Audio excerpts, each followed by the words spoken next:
श्रीमद् भागवत महापुराण के महात्म्य में जब भक्ति महारानी का श्री वृंदावन धाम में नारद जी से मिलन हुआ तो नारद जी ने भक्ति महारानी को आश्वस्त किया और कहा कि देवी आप चिंता मत करो, आपको मैं घर घर में प्रतिष्ठित कर दूंगा, घर घर में आपकी प्रतिष्ठा हो जाएगी। तो भक्ति महारानी ने कहा कैसे घर घर में मेरी प्रतिष्ठा होगी?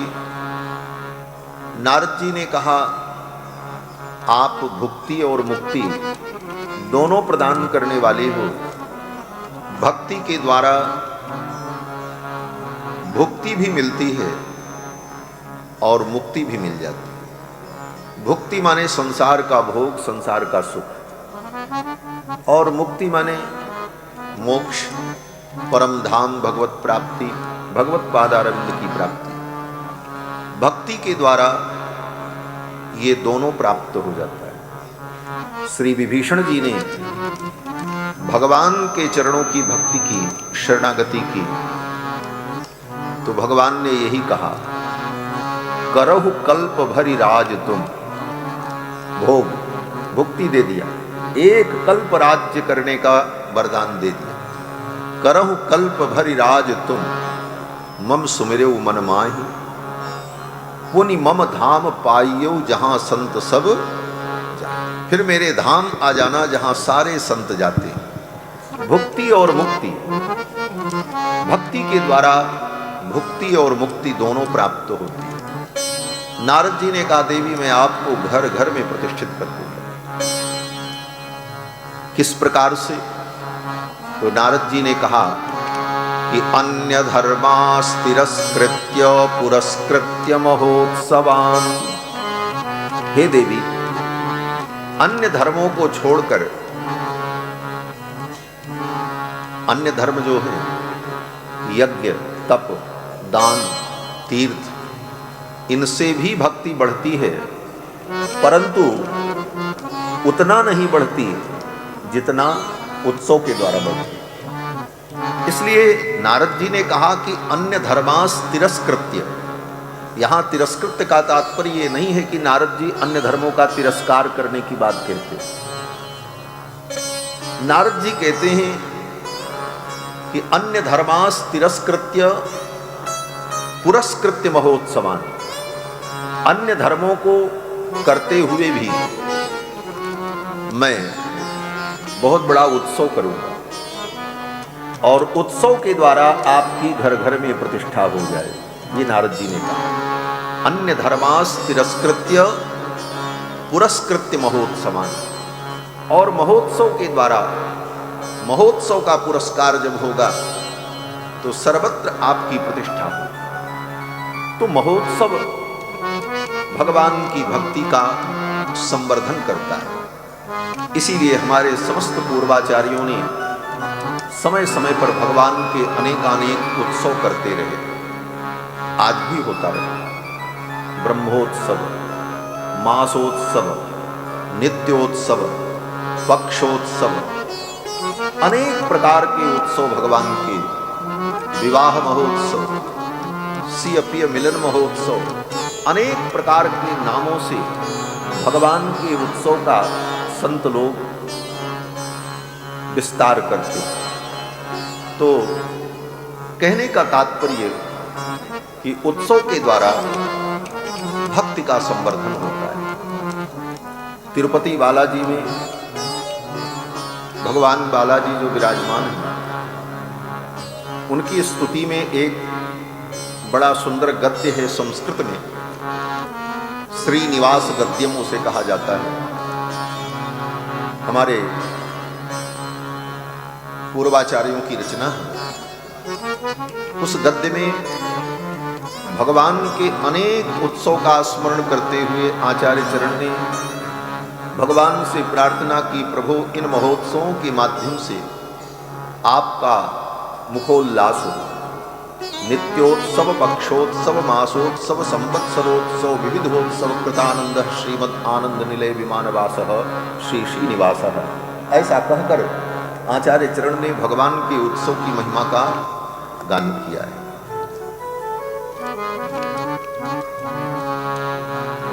माइक की आवाज साफ कर दो, ये झमझम जो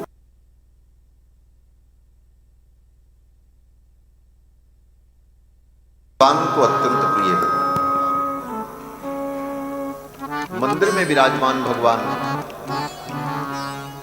वर्ष भर प्रतीक्षा करते हैं कि हमारा उत्सव कब होगा। कोई भी बात प्रबुद्ध व्यक्ति के लिए सब प्रमाण होनी चाहिए, बिना प्रमाण के व्यक्ति स्वीकार नहीं करता। प्रमाण क्या है इसमें? बोले भगवान के श्रीनिवास भगवान के 1000 नामों में उनका एक नाम है ब्रह्मोत्सव महोत्सुकः। ब्रह्मोत्सव महोत्सुकः अर्थात भगवान अपने उत्सव के लिए उत्सुक रहते हैं, कब भक्त लोग हमारा उत्सव मनाएंगे। ये भगवान की उत्सुकता है। इसीलिए भगवान का एक नाम है ब्रह्मोत्सव महोत्सुकः।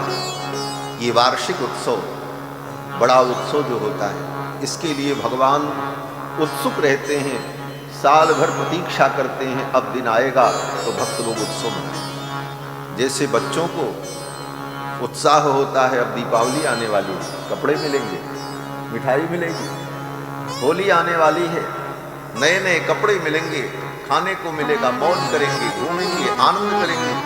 उसी प्रकार भगवान के मन में इस बात का उत्साह होता है कि मेरा उत्सव आने वाला है, भक्त लोग उत्सव करेंगे, मेरा श्रृंगार करेंगे, मेरी आरती उतारेंगे, मेरा गुणगान करेंगे, मेरा मुखोल्लास करेंगे। तो भगवान को उत्सव अत्यंत प्रिय है। ब्रह्मोत्सव महोत्सुकः, भगवान इसके लिए उत्सुक बने रहे कब उत्सव आए। और ये वार्षिक उत्सव श्री सीतारामचंद्र जी का, जिसमें हम सभी लोग सम्मिलित हो रहे हैं, ये मंदिर में विराजमान जो भगवान है, ये भी भगवान का एक अवतार है। इसको हमारे यहाँ वैष्णवाचार्यों ने अर्चावतार कहा।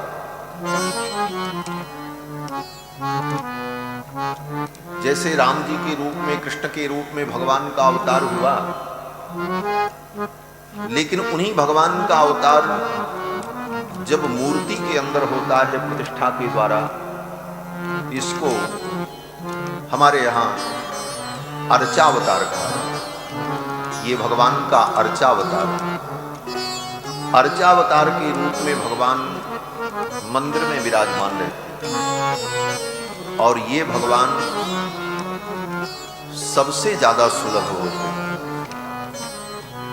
कोई वस्तु बहुत अच्छी हो लेकिन दुर्लभ हो तो उस वस्तु का कोई मतलब नहीं होता। कोई वस्तु बहुत अच्छी है लेकिन मिलेगी नहीं, तो फिर उस वस्तु से हमारा क्या लाभ।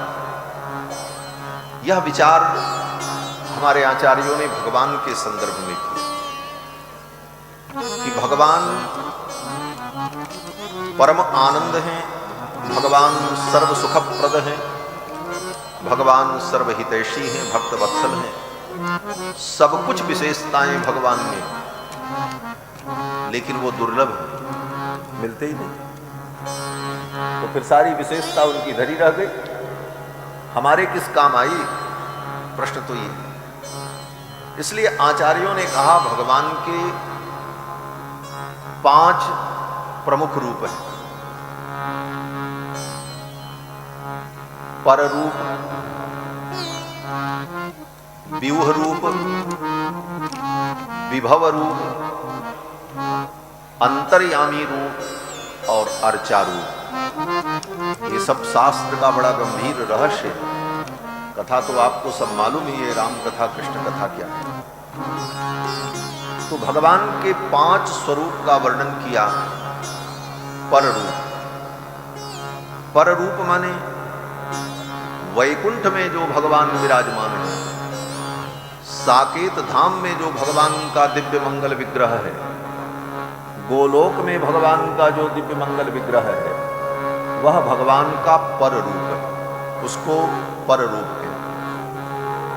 वो भगवान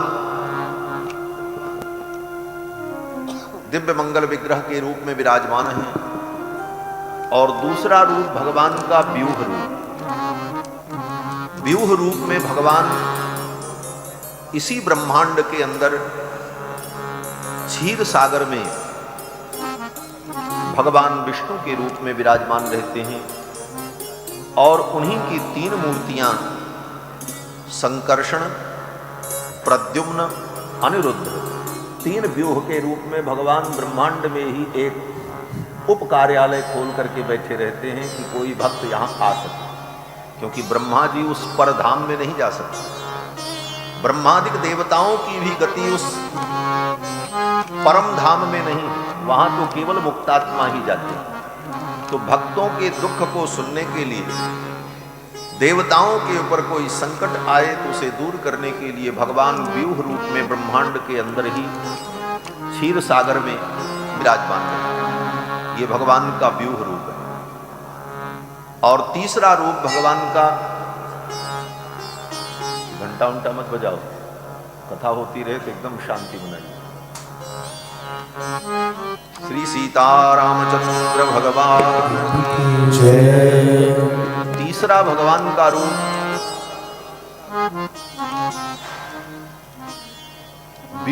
विभव रूप।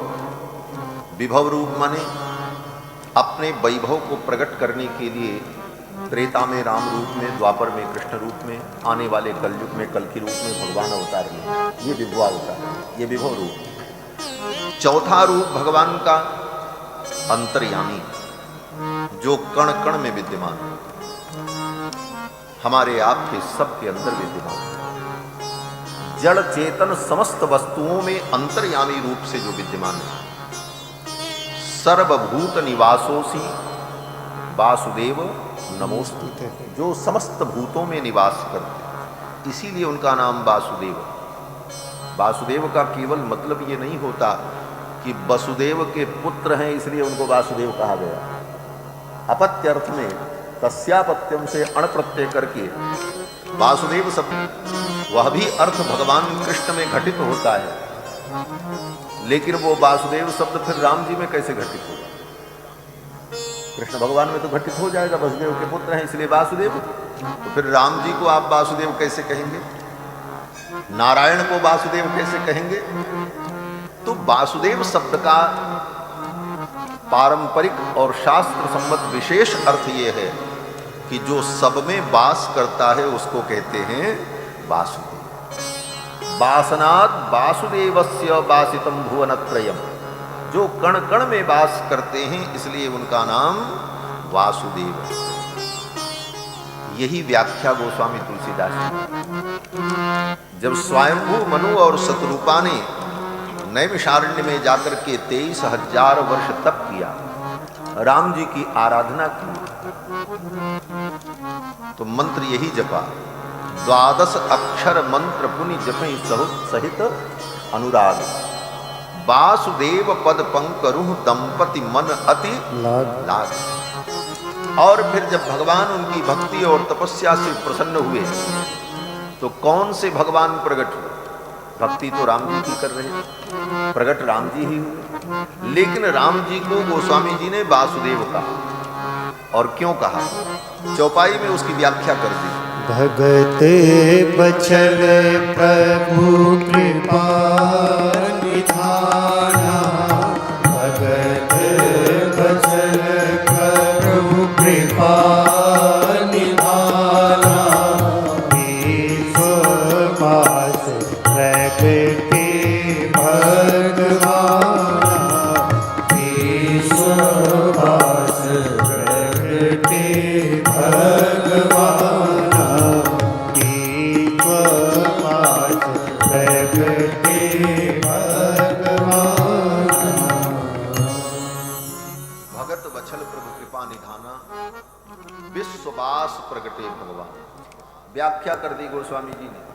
विश्ववास, जो विश्व में कण कण में वास करते हैं वो भगवान प्रकट हुए। वही कौन है? बोले वासुदेव। वासनात् वासुदेवस्य वासितम भुवनत्रयम् सर्वभूत निवासोसी वासुदेव नमोस्तुते। तो हमारे राम जी ही तो वासुदेव। जो कण कण में वास कर रहे हैं। भगवान नारायण ही वासुदेव हैं, भगवान श्री कृष्ण ही वासुदेव। तो ये जो भगवान का रूप है कण कण में विद्यमान, यहां तक कि हमारी आत्मा के अंदर भी वो भगवान विराजमान। लोग कहते हैं हमारे अंदर भगवान है, तो हमारे अंदर का मतलब केवल शरीर नहीं, शरीर के एक एक परमाणु के अंदर भगवान विद्यमान है। और इसके साथ साथ हम जो हैं आत्मरूप, हमारी उस आत्मा के अंदर भी अंतर्यामी रूप से भगवान विराजमान। कब से विराजमान है? बोले जिस दिन सृष्टि हुई उसी दिन से। वेद कहता है तत्सृष्ट्वा तदेवानुप्राविशत, ये श्रुति है वेद की। तत्सृष्ट्वा तदेवानुप्राविशत, संपूर्ण सृष्टि को उत्पन्न करके भगवान स्वयं उसमें प्रविष्ट हो। तत्सृष्ट्वा तदेवानुप्राविशत सच्चत्यच्चाभवत्, और वही परमात्मा सब में प्रविष्ट होकर सत असत जड़ चेतन के रूप में दिखाई पड़े। तो ये भगवान का जो रूप है ये अंतर्यामी रूप है, जो सबके अंदर विद्यमान है।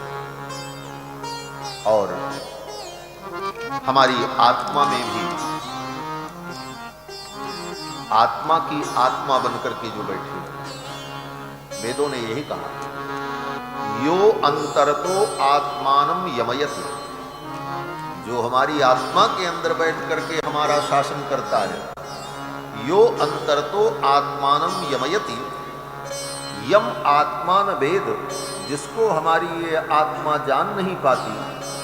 सच अंतर्यामी अमृतः, वो अंतर्यामी परमात्मा अमृत तत्व है जो हमारे आप के अंदर विद्यमान है। तो ये भगवान का अंतर्यामी रूप। और पांचवा रूप भगवान का क्या है? बोले अर्चावतार, जो मूर्ति के रूप में हमारे मंदिर में विराजमान है।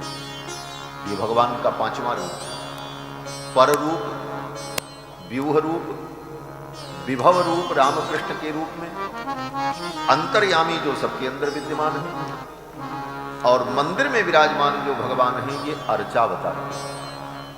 ये पांच रूप भगवान के, पर व्यूह विभव अंतर्यामी अर्चा। अब इन पांच रूपों में जो पर भगवान है वो बड़े दुर्लभ है, तो वैकुंठ में ही रहते, वहां जब जाएं तब मिलेंगे। व्यूह में जो विराजमान भगवान है वे भगवान उनकी अपेक्षा थोड़े सुलभ हैं, लेकिन वो भी दुर्लभ है। वहां ब्रह्मादिक देवता जा सकते हैं, हमारी आपकी गति वहां वो भी दुर्लभ। तीसरे विभव, कहीं जाने की जरूरत नहीं, इसी धरती पर रहो। आज से 4 लाख वर्ष बाद इसी धरती भगवान अवतार लेंगे, कहीं जाने की जरूरत नहीं। लेकिन इसमें भी समस्या है, 4 लाख वर्ष बाद हम रहेंगे कि नहीं रहेंगे? भगवान यही मिलेंगे, कहीं जाने की जरूरत नहीं। और प्रतीक्षा करो तो 10-20 लाख वर्ष बाद फिर जब त्रेता युग द्वापर युग आएगा तो फिर भगवान रामकृष्ण अवतार लेकर की लीला करेंगे, इसी धरती पे मिले। लेकिन उसमें काल का व्यवधान है, इतने काल के बाद मिले, और तब हम किस रूप में होंगे, कहां होंगे, हमें पता ही नहीं। तो विभव रूप में भगवान सुलभ तो होते, वैकुंठ के भगवान की अपेक्षा क्षीर सागर में व्यूह रूप में विराजमान भगवान की अपेक्षा विभवावतार में भगवान इसी धरती पर मनुष्यों के बीच में उपलब्ध होते हैं। लेकिन इसमें काल की समस्या खड़ी हो जाती, उस काल में जो रहेगा उसको लाभ मिलेगा। वह सुख संपत्ति समय समाजा कहीं न सकत सारद अहि राजा, ये गोस्वामी जी को कहना पड़ा। उस समय का सुख वास्तविक जब भगवान प्रकट हुए लीला कर रहे थे अवध धाम में, बोले उसका वर्णन तो वही कर सकता है, जान सकता जो उस समय देखा। हम लोग तो अनुमान लगाते, अनुभव करते। तो विभवावतार में भगवान सुलभ तो होते हैं, लेकिन उस कालखंड में जो रहेगा उसी को उसका अनुभव। चलो, उससे भी सुलभ भगवान का स्वरूप क्या है? बोले अंतर्यामी। कहीं मत जाओ, तुम्हारे अंदर ही बैठे। ज्ञानी लोग यही तो कहते हैं, हाँ भाई भगवान तुम्हारे अंदर है, कहां ढूंढ रहे हो? तुम जिसको ढूंढ रहे हो तो तुम्हारे अंदर है, तुमसे अलग नहीं है। बोले ये भी बात सही है, बहुत नजदीक। कोई चीज बहुत नजदीक होने पर भी हमारे दृष्टि का विषय नहीं बन पाती। अपने अंदर ही विराजमान अंतर्यामी परमात्मा को हम लाख जन्मों से, अनंत जन्मों से आज तक नहीं जान पाए। जब आज तक नहीं जान पाए तो उस अंतर्यामी रूप को हम जान पाएंगे, ये संभव नहीं है। क्यों? बोले अत्यधिक सन्निकट वस्तु जो होती है उसका भी दिखना संभव नहीं हो पाता। जैसे आंख से तो सारी दुनिया आप देख सकते हो, आंख से ये वस्तुएं इसलिए दिखती हैं कि हमारी आंख से दूर है। और आंख के अत्यधिक सन्निकट क्या है? बोले स्वयं आंख की पुतली, बोले वो अपनी आंख से नहीं दिखती। अत्यधिक सन्निकट होने के कारण अपनी ही आंख अपने आंख से क्यों नहीं दिखती, ये प्रश्न है। तो कहते हैं अत्यधिक सन्निकट होने के कारण। तो अत्यधिक सन्निकटता जो आत्मा के साथ भगवान की है अंतर्यामी रूप में, उस रूप में हम भगवान का अनुभव नहीं कर पाते। अब कौन सा रूप बचा? पर रूप दुर्लभ है, व्यूह रूप में हम जा नहीं सकते। विभवावतार में उस कालखंड में हम रहेंगे तब अनुभव कर पाएंगे। अंतर्यामी रूप में भगवान हमारे अंदर सर्वत्र विद्यमान है, लेकिन आज तक अनुभव नहीं हुआ। तो चारों रूप बड़े अच्छे होते हुए भी हमारे काम लायक नहीं। तब कहा आचार्यों ने पांचवा रूप अर्चावतार। अर्चावतार क्या है? बोले अर्चकाभिमततः स्वीकुर्वते विग्रहम पूजाम चाखिल वांछितान वितरते श्रीशाय तस्मै नमः। भक्त की भावना के अनुकूल भगवान रूप धारण कर लेते। आपकी भावना है कि हमारे ठाकुर जी काले रंग के हों, तो काले रंग के पाषाण में भगवान की मूर्ति बनवा लो, वो काले बन जाए। गोरे बनाना, गोरे बना लो। छोटे बनाना है, छोटे बना लो। बड़े बनाना है, बड़े बनाओ। मोटे बनाओ, दुबले बनाओ, जैसा चाहो। अर्चकाभिमतितः स्वीकुर्वते विग्रहम्। उस पूजा करने वाले के अभिमत से विग्रह को धारण करते हैं भगवान। अर्चकाभिमतितः स्वीकुर्वते विग्रहम्। फिर पूजाम चाखिल वांछितान वितरते श्रीशाय तस्मै नमः। और फिर भक्त जो उन्हें पूजा समर्पण करता है उसे स्वीकार करते हुए भगवान उसकी वांछा को, उसकी इच्छा को पूर्ण करते। तो मूर्ति के रूप में भगवान का जो अवतार होता है ये अर्चावतार। मंत्र के द्वारा, विधि के द्वारा, भावना के द्वारा मूर्ति में जो भगवान का अवतार हुआ, ये भगवान का पांचवा रूप अर्चा रूप। और ये भगवान ही हमको सुलभ होते हैं, बाकी वो चारों भगवान कहां सुलभ? सबसे सुलभ अगर भगवान का कोई रूप है तो अर्चा रूप ही है। अर्चा रूप में कितने सुलभ है, इसमें भी गुणों का विचार किया आचार्य। भगवान के अन्य रूपों में पर रूप, विभव रूप, व्यूह रूप, उन समस्त रूपों में भगवान में सारे गुण दिखाई पड़ते हैं। भगवान बोलते हैं, चलते हैं, हंसते हैं, मुस्कुराते हैं, लीला करते हैं, सब कुछ करते हैं, लेकिन सब कुछ करते हुए हमको मिलते नहीं। और अर्चा रूप में, बोले अर्चा रूप में भगवान कुछ नहीं करते हैं, चुपचाप बैठे रहते हैं, न हिलते हैं न डुलते हैं। कपड़ा पहनाओ तो पहन ले, मुकुट धारण कराओ तो धारण कर ले, नहला दो तो नहा ले, न करो तो कुछ न करें, वो बैठे रहेंगे। लेकिन इसमें विशेषता ये है कि ये हमको सुलभ है। वे भगवान का वो रूप अत्यंत दिव्य होने के बाद भी दुर्लभ है, और अर्चा रूप में भगवान हमको हमेशा सुलभ है। आपको मन करे शाम को दर्शन करें, बोले शाम को भी दर्शन कर लो, सवेरे दर्शन करना सवेरे दर्शन कर लो।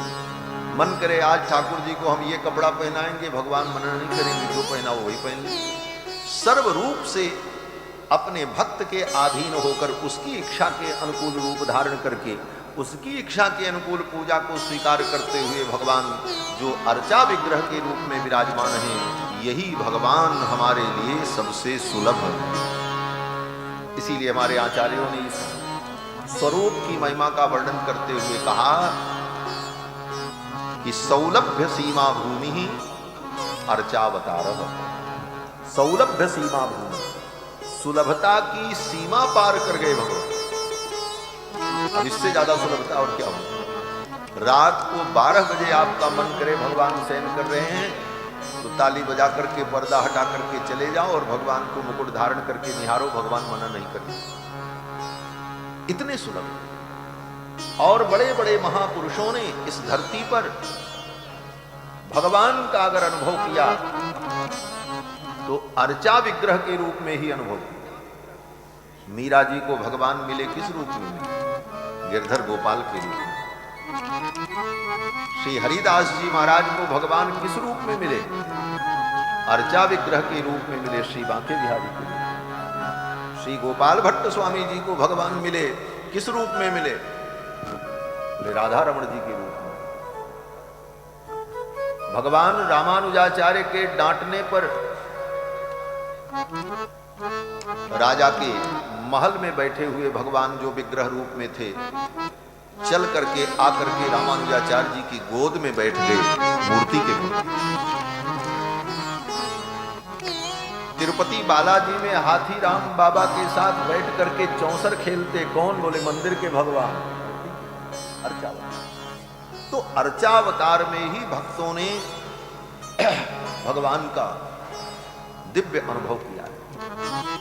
इसलिए हमारे यहां तार को ही सर्वश्रेष्ठ माना गया। और भगवान यहां मंदिर में श्री सीतारामचंद्र जी के रूप में, दिव्य मंगल विग्रह के रूप में, अर्चा विग्रह के रूप में विराजमान है।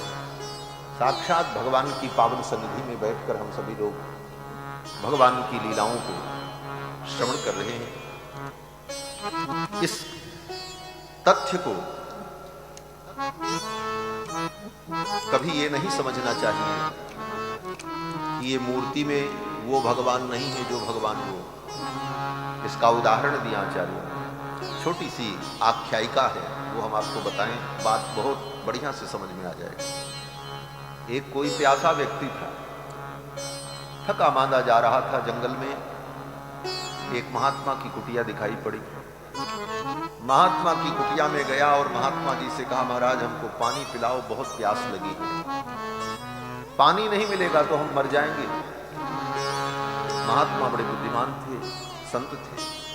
महात्मा ने सोचा अभी ये धूप से आया है, तत्काल अगर इसको हम पानी पिला देंगे तो इसकी तबीयत बिगड़ जाएगी, थोड़ा श्रम शांत हो तब इसे पानी पिलाएगा। और वो प्यास से इतना व्याकुल था, उसने कहा हमको पानी दीजिए, पानी दीजिए। महात्मा ने सोचा ऐसे मना करेंगे तो प्यासा भी है, दुखी भी है, इसे अच्छा नहीं लगेगा। तो महात्मा जी ने कहा अच्छा पानी पीना चाहता, बोले एक काम करो, बादल में चले जाओ, बादल में पानी पी के चले आओ। बादल में चले जाओ, बादल में पानी भरा हुआ है। ये सब पानी धरती पर जो आता है वो सब बादल से ही तो आता है। उस बादल के पानी को पी लो। उस व्यक्ति ने कहा महाराज हम प्यास से मरे जा रहे हैं, आप बता रहे हो बादल का पानी पी लो। बादल में, मेघ में हम जा नहीं सकते, हम कैसे पानी पिए? उतनी दूर जाने की हमारी गति नहीं है। तब महात्मा ने कहा, तब उस प्यासे ने कहा वो बादल का पानी तो ठीक है, लेकिन उससे सुलभ पानी बताओ जिससे मेरी प्यास बुझे। बोले तो अच्छा। महात्मा ने कहा देखो बादल तक तुम नहीं जा सकते, तो इसी धरती पर पानी मिलेगा, लेकिन कहां? बोले यहां से 300 किलोमीटर की दूरी पर एक पर्वत है, वहां एक झरना झरता है, चले जाओ उस पर्वत पे पानी पिया। उसने कहा महाराज तब तक तो हम मर जाएंगे, वहां तक भी नहीं जा सकते। उस पानी की अपेक्षा वो पानी सुलभ है, लेकिन वहां तक भी हमारी गति नहीं। हमको तो प्यास लगी, यही पानी मिले। तो महात्मा ने कहा तो ऐसा करो, कहीं नहीं जा सकते, अगर बादल में नहीं जा सकते, झरने पर नहीं जा सकते, तो यहीं तुमको पानी मिलेगा, लेकिन कब मिलेगा? बोले 2 महीने बाद वर्षा ऋतु आने वाली है, पानी बरसेगा, यहीं से बहेगा तुम्हारे साथ, यहीं मिलेगा, नहीं जाने।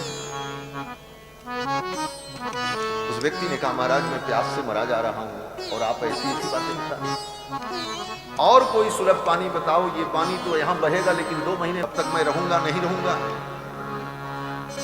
तो महात्मा ने कहा तो ऐसा करो, जहां तुम बैठे हो जमीन में वहीं नीचे पानी है, धरती में हर जगह पानी होता है। जहां तुम बैठे हो वहीं पानी है, पानी उस पानी को खोद करके निकाल लो और पी लो। बोले महाराज ये भी सत्य है, लेकिन वो पानी हमको नहीं मिल सकता। तब महात्मा ने कहा क्या करें? उस प्यासे ने कहा महाराज हम तो प्यास से मरे जा रहे हैं, हमको जल्दी पानी पिलाओ। तो महात्मा ने कहा तो अच्छा रुको। अपना कमंडल उठाया, कमंडल में पानी रखा था, निकाल करके एक पात्र में दिया और कहा लो इसे पी लो। पी लिया, प्यास बुझ गई।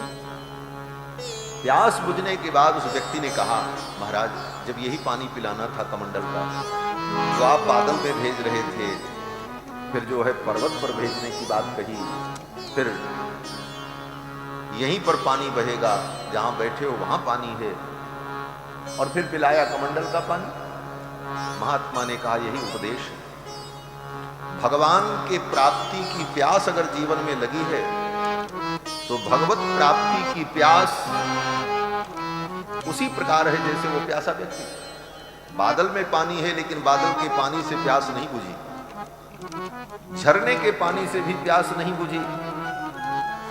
यहीं पर नदी बहेगी, वो पानी कालांतर में मिलेगा। धरना बड़ा कठिन है, लेकिन कमंडल में जो पानी था उस पानी ने प्यास बुझा दी। पानी में अंतर नहीं है, जो पानी बादल में है वही पानी झरने पे, जो पानी झरने में है वही वर्षा ऋतु में बहता है, और जो वर्षा ऋतु में बहता है वही पानी धरती के गर्भ में भी है। लेकिन हमारे कमंडल में जो पानी है वो पानी भी वही है, लेकिन प्यास तो कमंडल के पानी से बुझी, प्यास तो उस कमंडल के पानी से ही बुझी। बोले ये पानी मिला कहां से? बोले नल लगाया, कुआं खोदा, उससे निकाला। बोले कुआं तुम बना लो, नल बना लो, लेकिन पानी तुमने नहीं बनाया। जल तत्व वही तत्व है, जल तत्व जो बादल में है, जो झरने में है, जो वर्षा में है, जो धरती के गर्भ में है, वही जल तत्व। उसी प्रकार जैसे बादल का जल अत्यंत दुर्लभ है, उसी तरह वैकुंठ के भगवान अत्यंत दुर्लभ। दूसरा उससे सुलभ जल कौन है? बोले झरने का जल। बोले वो कैसा है? बोले वो क्षीर सागर में विराजमान व्यूह भगवान के समान है, वहां तक हम जा नहीं सकते। वर्षा ऋतु में यही पानी बहेगा। बोले वर्षा ऋतु जब आएगी तब उसमें काल का व्यवधान है, जैसे रामकृष्ण आदि अवतार काल में होते, और अंतर्यामी भगवान के समान भूगर्भ में जल विद्यमान है, धरती के अंदर सर्वत्र जल विद्यमान है, लेकिन उसको खोदने के लिए उतना श्रम करना पड़ेगा। अपने अंदर भगवान विराजमान है, लेकिन उस तत्व को जानने के लिए कितनी बड़ी तपस्या और साधना करनी पड़ेगी, तब उस तत्व को हम जान पाएंगे। लेकिन आपने कुआं नहीं बनाया, आपने नल नहीं बनाया, आप कहीं परिश्रम नहीं किए, और किसी ने आपको उठा करके अपने कमंडल से जल लेकर के पानी दे दिया, आपने पी लिया, प्यास बुझ गई, और बड़ी सरलता से प्यास बुझ गई। पानी वही, तत्व वही। उसी प्रकार से वही भगवान, वही परमात्मा जब विग्रह के रूप में विराजमान हो जाते हैं, ब्राह्मण आचार्य विद्वान संत जन मंत्र के द्वारा, भावना और विधि के द्वारा उनके अंतर प्राण प्रतिष्ठा कर देते हैं, तो इस रूप में भगवान हमें सदा मिलते हैं, और इसी रूप में भगवान के द्वारा हमारी प्यास बुझ जाती है। भगवत प्राप्ति की प्यास तो इसी रूप में बुझती है। बड़े बड़े ज्ञानी, बड़े बड़े महात्मा जो तत्वज्ञ होते हैं, वो लोग भी जाकर के भगवान का दर्शन करके आनंद पाते। चलो आज दर्शन करके आए, आज जगन्नाथ जी का दर्शन करें, आज बद्रीनाथ जी का दर्शन करें। तो इन विग्रहों के रूप में विराजमान भगवान जो है ये अर्चावतार है, और इस अवतार में सुलभता की समस्त सीमाओं को भगवान ने उल्लंघित कर दिया, और सभी भक्तों के लिए सुलभ हो, चाहे दीन हो, मलिन हो, पापी हो, पुण्यात्मा हो, विद्वान हो, सबको दर्शन। बस इतना ही अंतर है कि ये बोलते नहीं, चलते नहीं, कुछ करते नहीं, लेकिन हमारे लिए परम सुलभ। बोलते भी हैं, चलते भी हैं, लेकिन बोलना और चलना इनको सिखाना पड़ता है। हमारे पूज्य स्वामी जी महाराज कहा करते थे, जैसे बच्चा पैदा हो तो बच्चे के सामने कुछ न बोलो तो जिंदगी में कभी बोलना नहीं सीखता। जब आप बार बार बोलोगे तो वो बोलना सीखेगा।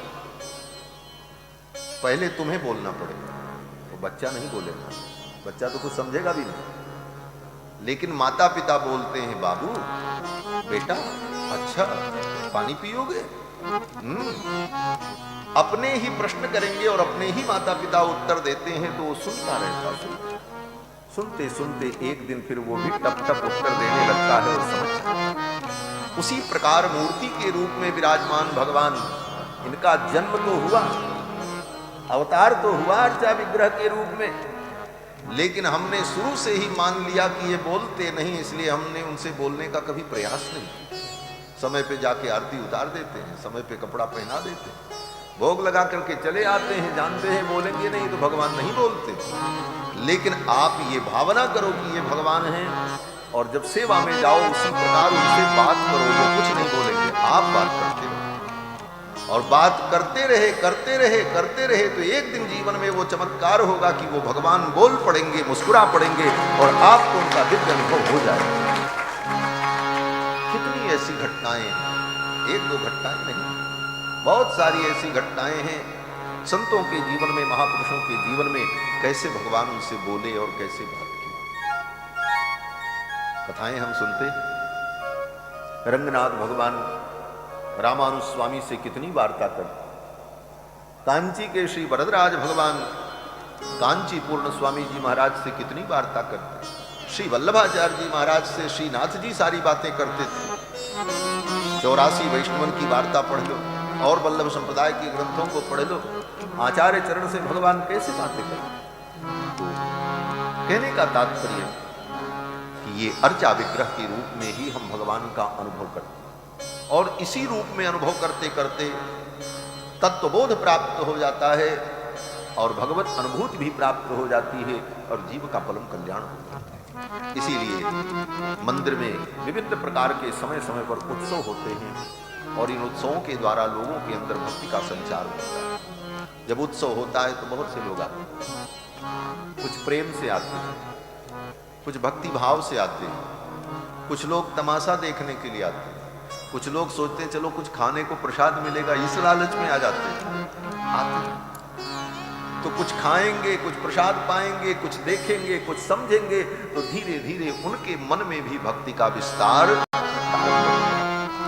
यही उद्देश्य है उत्सव का। इस उत्सव के माध्यम से इसी प्रकार से लोगों के अंदर भक्ति का विस्तार हो। और इसी क्रम में श्री रामायण जी की कथा का पूज्य महाराज जी ने जो संकल्प किया, रामायण ग्रंथ के आश्रय में कुछ प्रवचन सुनाने का जो अवसर आया, ये रामायण महाकाव्य विश्व का प्रथम काव्य, इसके पहले धरती पर कोई काव्य नहीं था, इसीलिए इसको आदि काव्य कहा जाता। ये आदि काव्य और इसके रचयिता महर्षि वाल्मीकि आदि कवि।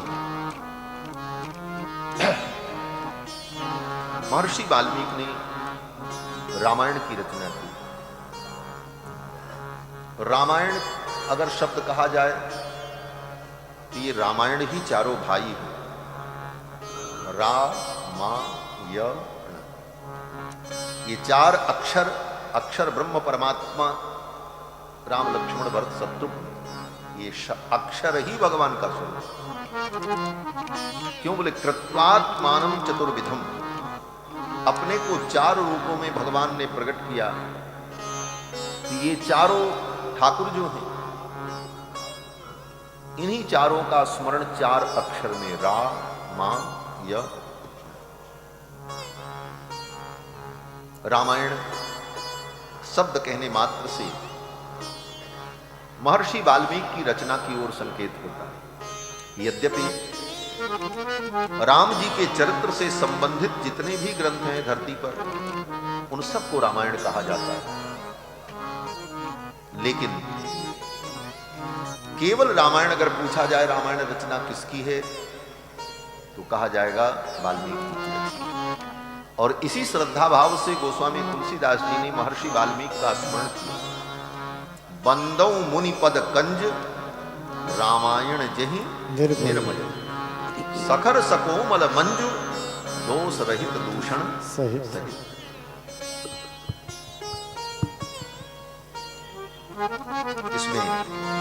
काव्य की कितनी सुंदर भंगिमा है गोस्वामी जी की कि बंदो मुनिपद कंज रामायण यही निर्भय। जिन्होंने रामायण की रचना की उन मुनि की मैं वंदना करता हूं। उसके पहले भी वाल्मीकि जी का स्मरण कर चुके हैं, लेकिन यहां पर जब कहते हैं तो कहते हैं उन वाल्मीकि जिन्होंने रामायण बनाया। इसका मतलब कई वाल्मीकि हुए। कोई वाल्मीकि ऐसे भी थे जो पूर्व में चोर डाकू भी थे, बाद में संतों के संग से सुधर गए। कोई वाल्मीकि ऐसे भी थे जो ऋषि के पुत्र भी थे। लेकिन गोस्वामी जी ने उसके अंतर को संकेत करते हुए कहा, बंदो मुनिपद कंज रामायण जेहि निर्भय। जिन्होंने रामायण बनाया उन वाल्मीकि को मैं प्रणाम कर रहा हूं। सखर सकोमल मंजू दोष रहित दूषण सहित। कैसी रामायण बनाई? बोले सखर सकोमल, ऐसी रामायण बनाई। सखर माने जिसमें खर है लेकिन कोमल है। खर का मतलब होता है सूखा, शुष्क। गोस्वामी जी कहते हैं सखर सकोमल। ये रामायण सखर भी है और कोमल भी। बोले जो वस्तु कोमल होती है वो सखर नहीं होती, जो सखर होती है वो कोमल नहीं होती। तो दोनों कैसे? तो गोस्वामी जी कहना चाहते हैं कि इसमें सखर माने खर नाम के राक्षस की कथा भी आ जाती है, इसलिए सखर। और कोमल है रामायण। फिर आगे कहते हैं दोष रहित दूषण सहित। रामायण दोष रहित है लेकिन दूषण से युक्त है। दोष और दूषण तो एक ही वस्तु होती है। दोष रहित भी हो और दूषण सहित भी हो, ये कैसे संभव है? तो कहते हैं रामायण तो दोष रहित है लेकिन इसमें दूषण नाम के राक्षस का वर्णन। खर और दूषण दोनों राक्षसों का वर्णन। दोष रहित दूषण सहित बंदो मुनिपद कंज रामायण जहि निर्भय। बड़ी ही श्रद्धा से गोस्वामी जी ने महर्षि वाल्मीकि का स्मरण किया। तो महर्षि वाल्मीकि ने रामायण की जब रचना की उस समय राम जी अयोध्या के सिंहासन पर विराजमान होकर अपनी प्रजा का पालन कर रहे थे। राम जी का राज्य काल चल रहा था। रावण वध करने के बाद, असुरों का संहार करने के बाद राम जी अयोध्या के सिंहासन पर आरूढ़ होकर प्रजा का पालन कर रहे थे।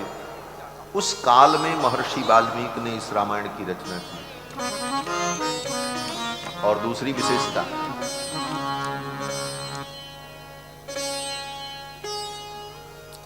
इस रामायण को स्वयं राम जी ने बैठ करके सुना भी है। आज भी सुन रहे हैं राम जी, वो तो सर्वत्र सुनते ही रहते हैं। शायद इसीलिए राम जी ने कहा हो कि हम फिर रामायण सुनेंगे, इस रूप में सुनेंगे। महर्षि वाल्मीकि ने जब रामायण की रचना की तो राम जी ने इस रामायण को 25 दिनों तक नियम से श्रवण किया। प्रतिदिन 20 सर्ग की कथा कुश और लव सुनाते थे। राम जी सपरिवार सपरिकर बैठते थे और दत्तचित्त होकर के राम जी कथा सुनते। 500 सर्ग श्रीमद् वाल्मीकि रामायण में है। 20 सर्ग की कथा रोज होती थी। 25 दिन में इस पूरी कथा को राम जी ने बड़े विस्तार से सुना। तीसरी बात, ये रामायण महाकाव्य सीता जी का महान चरित्र, श्री किशोरी जी का ये पावन चरित्र। यहां तो मिथिला के भक्त लोग बैठे हैं। मिथिला के बड़े भावुक भक्तजन हैं। मिथिला के बिना तो राम जी की भक्ति के प्रेम को समझना बड़ा कठिन है। मिथिला बिनु नाते नहीं दरसे, पढ़े लिखे समझे समझावे पोथी लादे घर से। श्री किशोरी जी का ये पावन चरित्र श्रीमद् वाल्मीकि। हमारे आचार्यों ने ग्रंथों का बड़ा सुंदर जो अनुशीलन किया है उसका क्रम भी आपको हम बता दें। सर्वप्रथम परम प्रमाणभूत भगवत स्वरूप भगवान का निश्वास भूत ग्रंथ जो है वो वेद है, और वेद ही समस्त ज्ञान विज्ञान का मूल है। वेद का मतलब ही होता है ज्ञान, वेद शब्द का अर्थ ही होता है ज्ञान। विद ज्ञाने धातु से वेद शब्द निष्पन्न होता है। वेद माने ज्ञान। कैसा ज्ञान? बोले जो स्वयं ज्ञान है और दूसरे को भी ज्ञान करा दे। वेदयति, जो ज्ञान करा दे उसे कहते हैं वेद। तो वेद जो है चार, ऋग्वेद, यजुर्वेद, सामवेद, अथर्ववेद, ये चारों वेद परम ज्ञान के भंडार हैं और भगवत स्वरूप है। वेद में और भगवान में कोई अंतर नहीं। श्रीमद् भागवत में अजामिल के प्रसंग में भगवान के को यमराज के दूतों ने कहा, वेदो नारायण साक्षात स्वयंभूरिति सुश्रुमः। वेद साक्षात भगवान नारायण और वेद ही समस्त धर्मों का मूल है। लेकिन वेद के तात्पर्य को समझना सबके बस की बात क्यों? बोले परोक्ष प्रिया ही वेदा। वेदों की वाणी बड़ी कठिन और वेदों में किस प्रकार से और किस प्रसंग में कैसे कहा जा रहा है, इसको जब तक कोई गुरु से न सुने, परंपरा से न पढ़े, तब तक वेदों का अर्थ वो नहीं जान सकते। तो वेद में जो बातें कही गई हैं, आगे उन्हीं बातों का विस्तार पुराण में और इतिहास में किया गया। पुराण और इतिहास और स्मृतियां ये वेदों की ही व्याख्या है। अब इसमें वेद का जो पूर्व भाग होता है, जिसमें कर्मकांड का वर्णन है, उसकी व्याख्या स्मृतियों के द्वारा होती है। स्मृत्या पूर्व भागो निर्णीयते। स्मृतियों के द्वारा वेद के पूर्व भाग का विचार होता है, जिसमें कर्मकांड भरा पड़ा है। याज्ञवल्क्य स्मृति, मनु स्मृति इत्यादि स्मृतियां वेद के उस पूर्व भाग के कर्मकांड का विस्तार और विवेचन करती हैं। जो वेद में नहीं समझ पाए तो स्मृतियों से समझ। और वेद का जो उत्तर भाग है, सेकेंड पार्ट जिसको कहते हैं, उसमें ब्रह्म का वर्णन है, परमात्मा का, जिसको उपनिषद कहा जाता है, जिसको वेदांत भी कहा जाता है, उसमें ब्रह्म का निरूपण। वेद के दो भाग, पूर्व भाग, उत्तर भाग। पूर्व भाग में परमात्मा की आराधना रूप कर्मकांड का वर्णन और उत्तर भाग में परमात्मा के स्वरूप का वर्णन वेदांत में। तो पूर्व भाग जो कर्मकांड है उसका विचार तो स्मृतियों में हो गया। अब उत्तर भाग में जो ब्रह्म परमात्मा है वेदों में, उसका विचार इतिहास पुराणाभ्याम उत्तर भागो निर्णीयते। इतिहास और पुराण के द्वारा उत्तर भाग का निर्णय किया जाता है। वेदों के उत्तर भाग में जो ब्रह्म परमात्मा का वर्णन है, उसी विषय का विस्तार पुराणों की कथाओं के माध्यम से और इतिहास के माध्यम से, महाभारत के माध्यम से किया जाता है। अब इतिहास पुराण के अंतर को भी जानना चाहिए। इतिहास क्या है और पुराण क्या है? इतिहास केवल दो है। एक त्रेता युग का इतिहास है, जिसको रामायण कहते हैं, जिसको सुनने के लिए हम लोग बैठे हैं। आज जो बातें मैं कह रहा हूं बड़ी महत्वपूर्ण है। इसे ध्यान से श्रवण करेंगे तो आगे की कथाओं में रामायण के गंभीर रहस्य को समझने में सौविध्य होगा, सुविधा होगा। तो ये रामायण त्रेता युग का इतिहास है और द्वापर युग का इतिहास महाभारत है। ये दो ग्रंथ हमारे सनातन धर्म में, रामायण और महाभारत, ये इतिहास ग्रंथ है। ये पुराण नहीं, ये स्मृति नहीं है, इसको इतिहास ग्रंथ माना जाता है। एक इतिहास त्रेता युग का है और एक द्वापर युग का है। और पुराण तो आप जानते ही हैं। तो पुराण और इतिहास और पुराण, इन दोनों ग्रंथों के द्वारा वेदों के उत्तर भाग में जो परमात्मा का वर्णन है, उस विषय का स्पष्टीकरण और विस्तार और विवेचन होता है। अब इसमें भी जो दो इतिहास हैं, एक रामायण एक महाभारत, दोनों के दो बड़े गंभीर विषय हैं। हमारे आचार्य कहते हैं इतिहास श्रेष्ठेन रामायणेन, ये रामायण इतिहास ग्रंथ में श्रेष्ठ इतिहास है, महाभारत से श्रेष्ठ है, क्योंकि महाभारत द्वापर युग में लिखा गया और ये त्रेता युग का है। इतिहास श्रेष्ठेन रामायणेन कारागृह वास कर्त्या पुरस्कार वैभव उच्यते। रामायण के द्वारा, इतिहास श्रेष्ठ रामायण के द्वारा रावण के कारागार में वास करने वाली कारागृह वास कर्त्री भगवती जानकी जो सीता हैं, उनके वैभव का वर्णन रामायण के द्वारा किया। ये रामायण सीता जी का वैभव है, राम जी का वैभव नहीं। राम जी तो प्रासंगिक है, क्यों? बोले सीता जी के दुल्हा हैं। अब जब उनकी चर्चा करेंगे तो उनकी भी तो करनी ही पड़ेगी। कहाँ राम जी को छोड़ दें? बिना राम जी का नाम लिए भी काम नहीं चलेगा। वस्तुतः रामायण जो है ये जानकी जी का चरित्र है।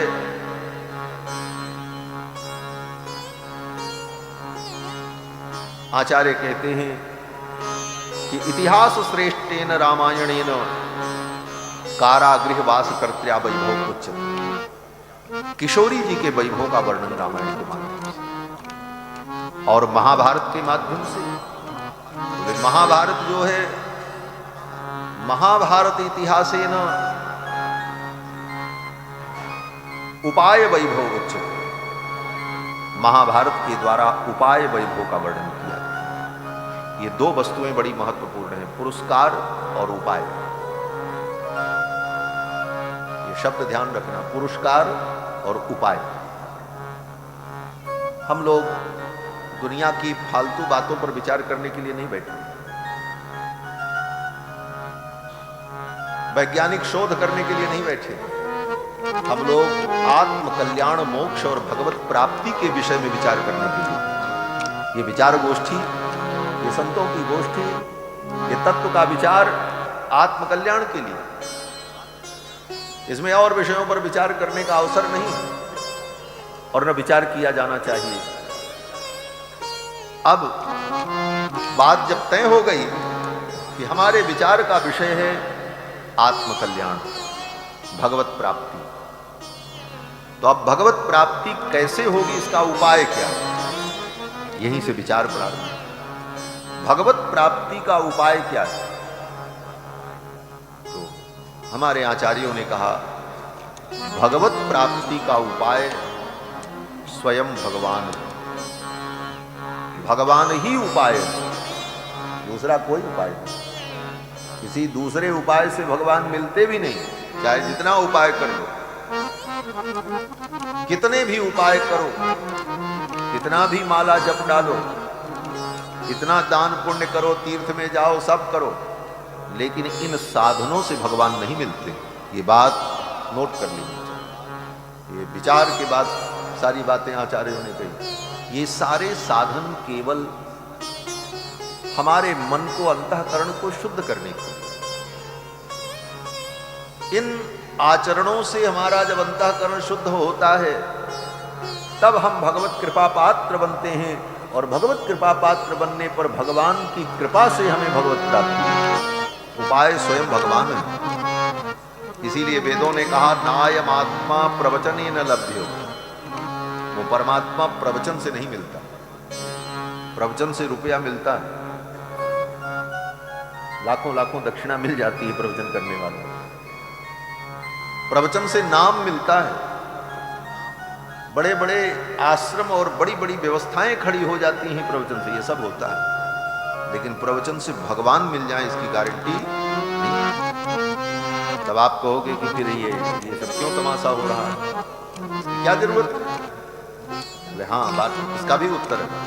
इसका उत्तर ये है कि जब तक इन विषयों पर चर्चा नहीं करेंगे तो सही दिशा हमें मिलेगी कैसे?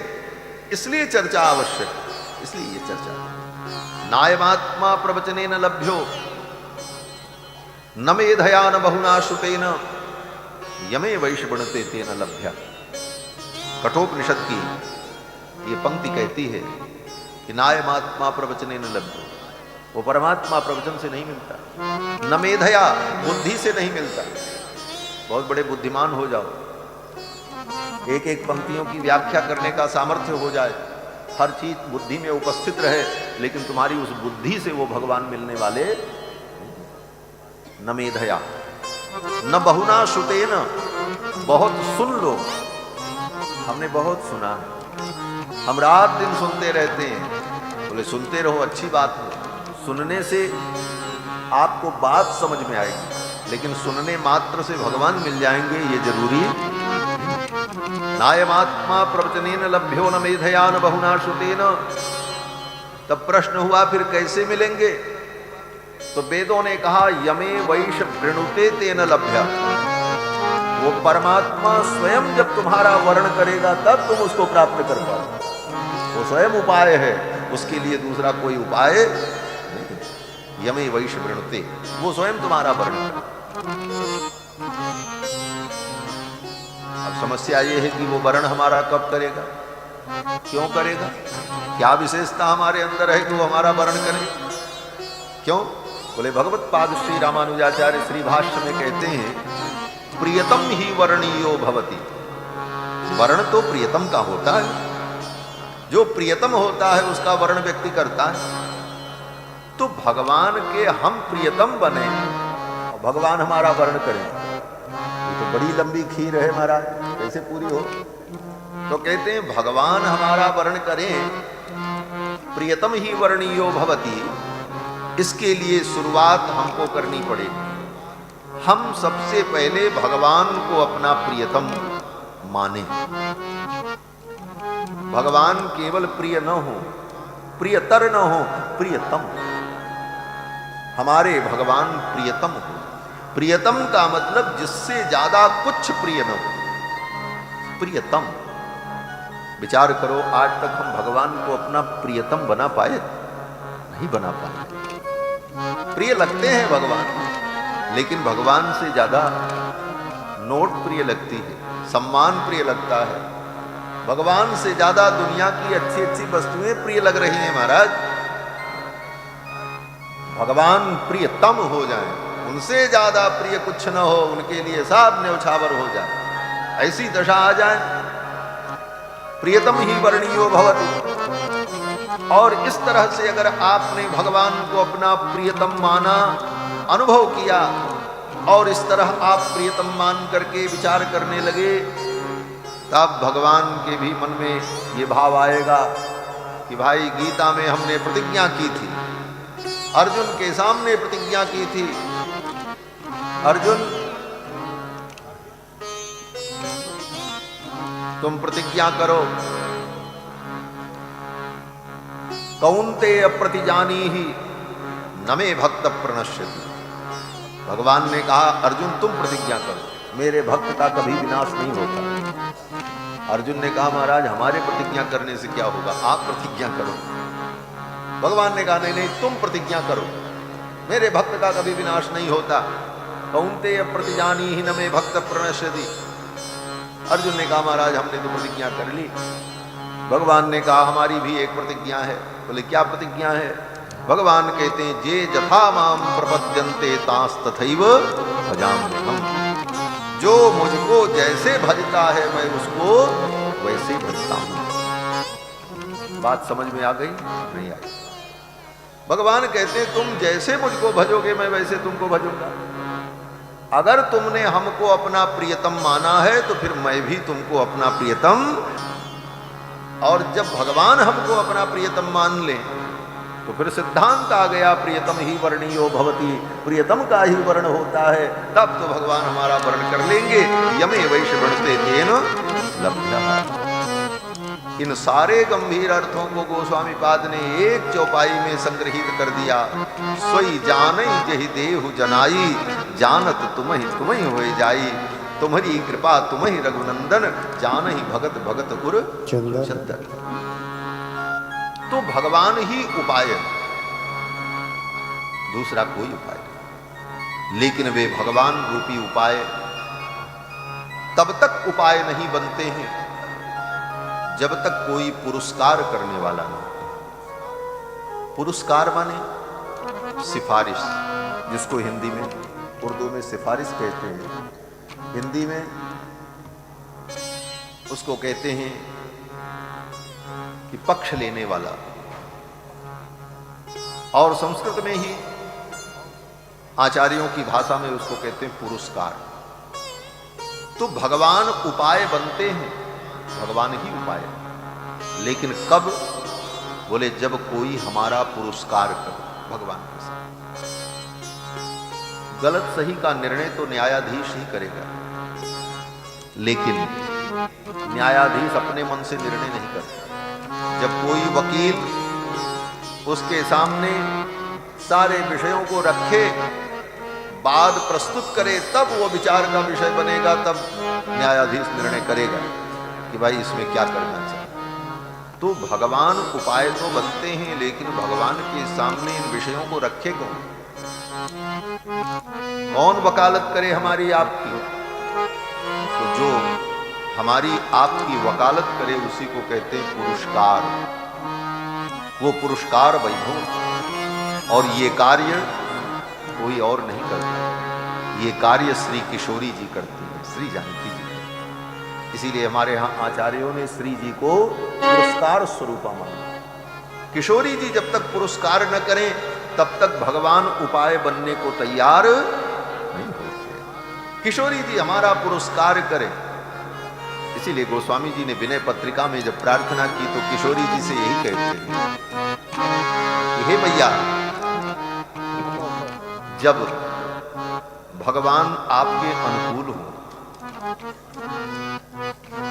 उस समय अवसर पा करके आप मेरी भी सिफारिश कर दें। कब?